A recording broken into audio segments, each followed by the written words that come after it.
Pravni fakultet za privredu i pravosuđe u saradnji sa inicijatorom projekta, Sindikatom sudskih veštaka Srbije, realizuje seminar pod nazivom Pravna obuka sudskih veštaka. Osnovni ciklus namenjen je sudskim veštacima svih profila, jer je usmeren na produbljivanje njihovih znanja iz oblasti prava.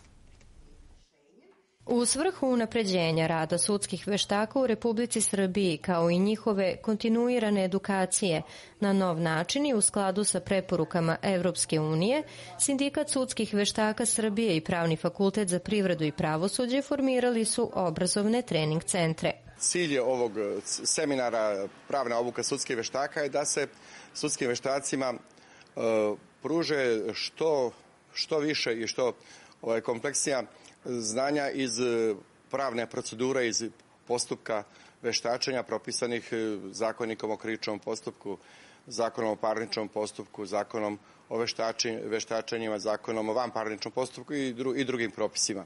Znači da steknu što više pravnog znanja iz pravnih propisa. Sudskim veštacima su seminari od izuzetnog značaja, jer se došlo do zaključka da se ekspertsko znanje veštaka ne dovodi u pitanje, ali da postoji potreba za pravnim znanjima, kako se sami nalazi mišljenja veštaka ne bi dovodili u pitanje. Mislimo da će ovom edukacijom njihovi nalazi i mišljenje, njihovi nastupi na sudu biti mnogo kvalitetniji. Ovo su prve obrazovne trening centre, kako ovaj projekat ima naziv, osnivamo u Novom Sadu, Subotici i Šapcu.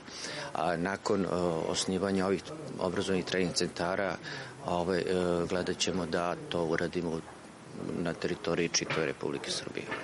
Odziv sudskih veštaka je dobar i tako se očekuje i u narednih 6 nedelja.